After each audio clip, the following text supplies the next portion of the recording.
वो बसपा की स्वयं की रैली थी और बसपा की रैली से उनको कष्ट नहीं होना चाहिए।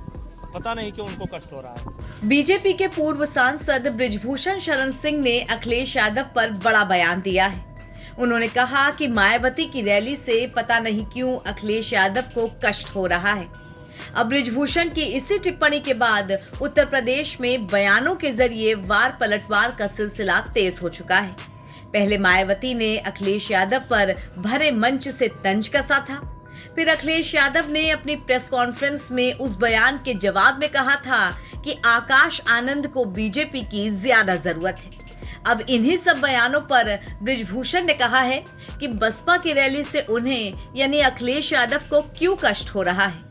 देखिए, विरोधी पार्टी के जो लोग हैं वो विरोध के ही बात करेंगे। वो बसपा की स्वयं की रैली थी और बसपा की रैली से उनको कष्ट नहीं होना चाहिए। पता नहीं क्यों उनको कष्ट हो रहा है। दरअसल मायावती ने 9 अक्टूबर को कांशीराम के परिनिर्वाण दिवस के मौके पर लखनऊ में बड़ी रैली की थी। इसके बाद समाजवादी पार्टी के राष्ट्रीय अध्यक्ष अखिलेश यादव ने एक प्रेस कॉन्फ्रेंस की और उसमें योगी आदित्यनाथ की तारीफ किए जाने को लेकर के मायावती पर तीखा हमला बोला था। आइए आपको मायावती और अखिलेश यादव दोनों के ही बयान सुनाते हैं।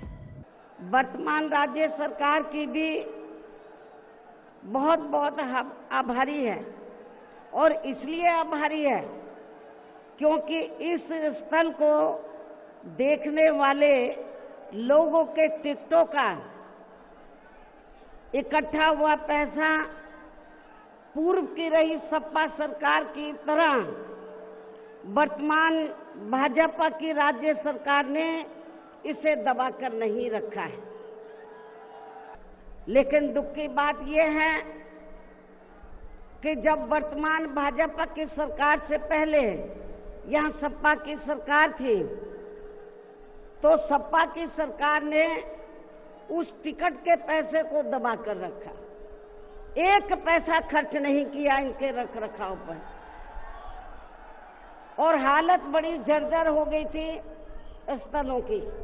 यही नहीं, और भी स्थल थे, पार्क थे, उनकी हालत बड़ी खराब हो गई थी। बहुजन समाज पार्टी को जितनी जरूरत आकाश आनंद जी की है उससे ज्यादा जरूरत भारतीय जनता पार्टी को है। अखिलेश जी देखो, नया सोशल मीडिया अकाउंट बनाएंगे आप? अरे वो वापस हो गया एक और बात बैकअप के लिए। नहीं है, सुन लो भाई, पॉलिटिकल बात हो रही है। जो बात मैंने कहा कि बहुजन समाज पार्टी के आकाश आनंद जी की ज्यादा जरूरत बीएसपी से ज्यादा बीजेपी को है। तो अब जहां एक तरफ यूपी में बसपा और सपा के बीच जुबानी जंग चल रही है तो उसमें बृजभूषण शरण सिंह ने तड़का लगा दिया है। वैसे ये सारी राजनीतिक पार्टियां तैयारी 2027 के यूपी विधानसभा चुनावों के लिए कर रही हैं। अब देखना दिलचस्प होगा कि तब क्या माहौल बनता है और किन पार्टियों के बीच में साठगांठ होती है। नवभारत टाइम्स की रिपोर्ट।